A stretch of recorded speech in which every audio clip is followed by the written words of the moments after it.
अऊज़ुबिल्लाहिमिनश्शैतानिर्रजीम बिस्मिल्लाहिर्रहमानिर्रहीम अस्सलामु अलैकुम वरहमतुल्लाहि वबरकातुहू। रसूलुल्लाह सल्लल्लाहु अलैहि वसल्लम की 5 नसीहतें।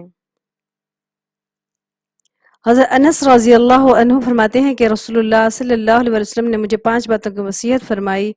नंबर 1, ए अनस अच्छी तरह वज़ू किया करो, इससे तुम्हारी उम्र में इजाफा होगा। मेरा जो भी उम्मती तुमसे मिले इसे सलाम किया करो, तुम्हारी नेकियां बढ़ेंगी। नंबर 3, घर में दाखिल होते वक़्त सलाम किया करो, तुम्हारे घर की खैरियत बढ़ेगी। नंबर 4, चार्ज की नमाज पढ़ते रहा करो, इसलिए कि तुमसे पहले जो अल्लाह वाले बने थे इनका भी यही तरीका था। नंबर 5, छोटों पर शफकत और बड़ों की इज्जत किया करो, क़यामत के दिन मेरे साथियों में से होंगे।